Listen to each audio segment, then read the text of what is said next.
Sorry guys, it didn't tell me that it was going to be locked before I put this in here, so here we go. First time for everything.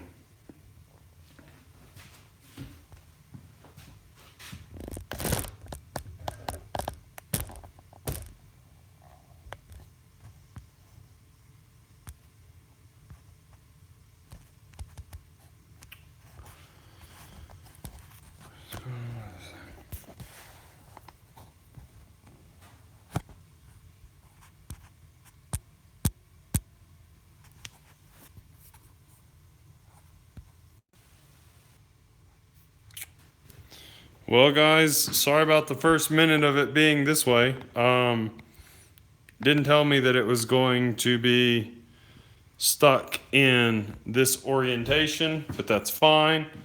So, I'm doing a live feed, which I don't normally do, or in fact, I've never done for YouTube. So I'll try to keep it brief today. If you don't know, I've been sick for the past couple of weeks.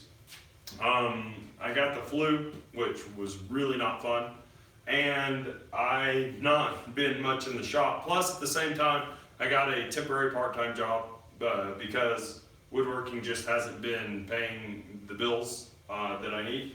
So I haven't given up on it. I have been making shifts in a lot of what I do over the past few months. I'm not really doing that much furniture anymore. I will still do small tables and that kind of stuff. My shop's just not super big for that. So I haven't been doing that much. I can still do some and I will. But what I've been doing more is just more like home decor. I do a lot of like hand carved, power carved bowls with like for instance, I just got this new Kutzall wheel that I'm going to be using. So I'll be reviewing that a little bit too. I don't have enough subscribers and I don't get enough hours watched on YouTube to get paid for my videos anymore. As of February 20th, YouTube has said, too bad for you. So I will do my videos when I have something significant to post for you guys, basically. Because it's a lot of work to do the videos and I've got to make money. And I hate to make it all about money, but to some degree it kind of is for me. And then, but what is happening is that I have a lot of stuff going on in the shop right now. One thing, I made my first wooden ring ever by hand. Has kind of a Polynesian feel to it. It's not, where's my, there it is. It's not my favorite ring ever, but it is the one that I'm wearing right now for my wedding ring. There's a long story with my wedding rings, but we aren't super sentimental to my wedding rings. I have my original one, but it's titanium and there's some issues with it when I worked in body shop and painted cars. So I got used to not wearing one, but I don't want people to think I don't love my wife. So I have gone through like 3 other rings, they always break or I lose them. And so I made this one. It's made out of walnut, and I wanted to try to make a ring, and I made one. It worked. That's what's going on with that. Then on the table, you'll see that I have a bunch of other stuff going on. Sorry, trying to get over this cough. I had the flu for like 10 days, and that was not fun. And that's what's happening. I'm really kind of behind on all this stuff. But I have a a poplar serving tray that I'm making a small one, like a little cheese board serving tray. Has some carving on the back side of it there so that you can put your hand like so. And then on the front, I'm going to finish engraving or routing out this area here, and then you can put your thumb in it. But I found that what I had cut there wasn't far enough or deep enough. So I've drawn a line there and it'll go up further in the future so that it's just a little bit easier to grab.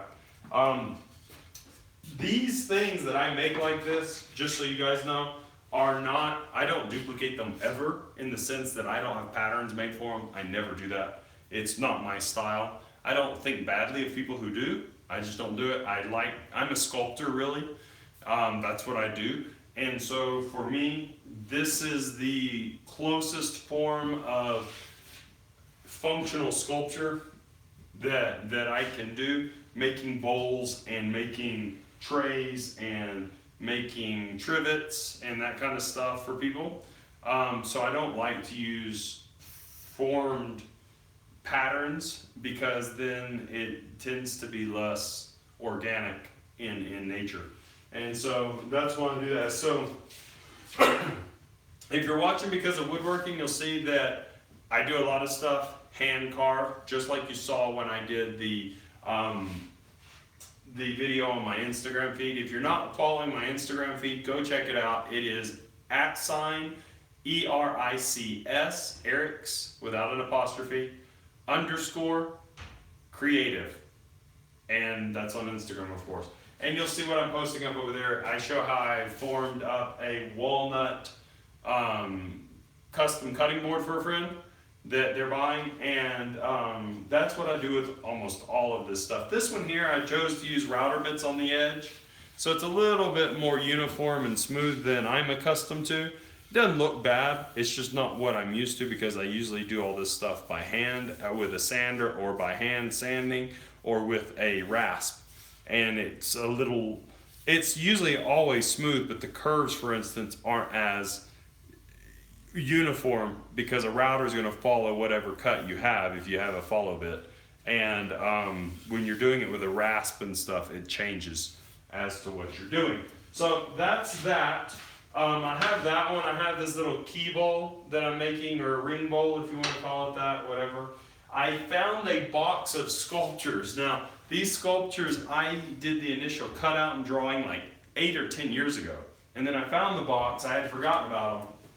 And so here they are. I have over here 1, 2, 3, 4, 5, 6, 7, 8, 9, 10 that I'm going to be working on. And then this is from the inside of a bandsaw box. In fact, once again, if you're following my Instagram feed, you will have seen a photo of a bandsaw box that split on me because it was cracked and the wood was like 100-year-old reclaimed wood. Sorry. There's a crack in it I didn't realize, and it was after I glued it up and started cutting it that I found it, and it just split apart, and I didn't feel like going back for the hassle and trying to put it back together, glue it and all that. So that's that, but this is the insert out of it, and this will become sculpture as well. I've got all this stuff. I've got a blank set up for a bandsaw box. It's going to be another boomerang bandsaw box. My boomerang bandsaw boxes, well, all of my bandsaw boxes are kind of the same idea that I was just mentioning. I don't have a shape cut for them or drawn on them or for them. I just glue up scrap pieces about the size that I think I want them to be, and then I go and I draw the design on the box, and then I cut it out and I form it all by hand, so each one is completely unique. If you're looking at this for who I am and what I do, keep that in mind. All of my stuff is very, very unique. I can duplicate ideas, but I don't duplicate in mass production just about anything. Because I like it to be each and every piece organic and real, and that's just what I do and who I am. So I've got all of these going on. Over here I've got 4 blanks of 100-year-old-ish.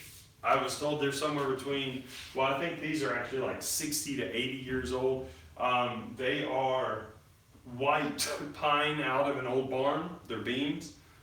So they are reclaimed and they are white pine. I will be probably making a few things from them. Bowls, hand carved, organic, abstract bowls that will have some engraving and stuff on them. Those will be ornamental, or something that you'd put like candy that has been, that has wrappers on it. I don't recommend them for food contact, direct food contact, because 2 reasons. 1, they're pine. 2, it's reclaimed. I'm going to make a whole nother video on why I don't suggest reclaimed stuff for food contact. It drives me crazy. I see it all over the internet. Oh, reclaimed wood cutting board. Well, that may be fine depending on what the wood was originally, but I really don't like to use reclaimed wood from like barns or old structures for food contact, because you just don't know what it's come in contact with through air, like what has been in that room as far as vapor, or what has seeped into the wood from it being contacted with the ground and just the environment around it. But that's a whole other topic we'll get into in another one of my episodes probably. And so I've got this blank going on for the bandsaw box. I've got these blanks going on. I've got these blanks that I'm going to be working with here soon. These blanks are also very old. These will become probably at least a couple of pieces will become weed pots. Now, don't be mistaken. Yes, I live in Colorado. No, it has nothing to do with marijuana. I will be explaining what a weed pot is in the future, but it's basically for the short term. It's a non-water holding vase. That's basically what it is. So I'll be making some of those. Have this piece of walnut. Have it roughed out for the shape. Have some drawings on it. I'll be engraving all of this. The handle down here has some drawings on it there, and then there. It'll be, those drawings will be continued around the back side. Have a dish area here that I'm gonna carve out a little bit on it, and then there I've got some detail I'm gonna put into it. Gotta finish softening off the edges and breaking the edges over and that kind of stuff to be what I want them to be. I'm gonna have to form the handle like I usually do for these, because I just like it to be. And it's gonna end up being very Polynesian. Some people call it tiki art, but it's not actually tiki art. It's just Polynesian, Hawaiian, inspired art for this. It'll probably go up on Etsy for around $125 because it is walnut. It's a big piece, and it's a beautiful curly or ripple walnut that's very iridescent, so it'll be a beautiful piece when it's done. Have this piece of rainbow poplar I'm making into a cheese board. Also, it has quite a few drawings on it where I'll be doing some engraving like I've done on my other pieces recently. Really been popular. People really liked it. They actually have been looking at buying them more for wall art than for use, which is fine. I think they're equally cool for both. So I'll be making one of those. Have this piece of rainbow poplar over here, which has been commissioned now. I just happened to find this at Home Depot, by the way. Sometimes if you go into Home Depot, you look in their poplar, you'll find just these beautiful purple or pink or brown, dark brown streak poplar. And they make good, lightweight, and relatively inexpensive hardwood things. Like this one's going to become a bread box. So they will buy a bag of bread, and then they will put it in there, and it's going to have a semi-pressure fit lid that goes on it. That one will not be a bandsaw box. It will be made on the table saw, so it'll be a very traditional style box in that sense. And then I've got these blanks down here, which will be bowls and probably a few more weed pots. I think I already mentioned that.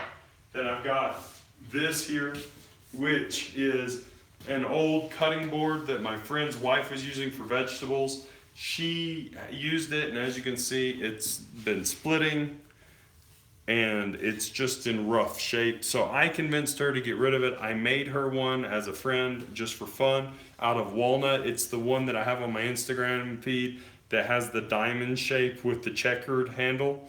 And this one is going to be a piece of wall art that hangs on the wall like so. I'm going to do all this engraving up here with some stippling and different things, and then I'm cutting all these engraved checkers on the side to make it a little bit more Western, and then I am going to do an image here in engraved. So that's what I've got going on with that.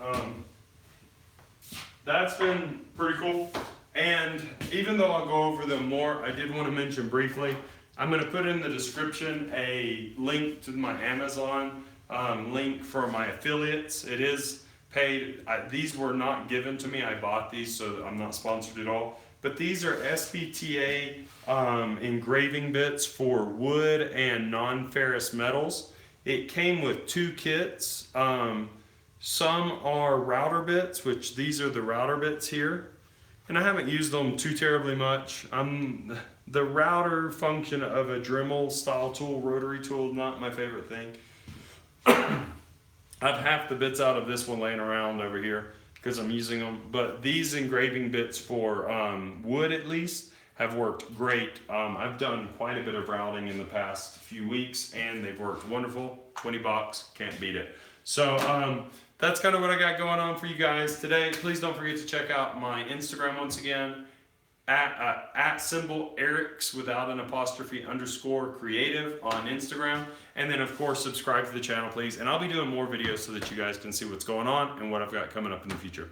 Hope you enjoyed it. Hope to see you in the next one. Talk to you later, and don't forget to check out those Amazon affiliate links in the description. Thanks guys, take it easy.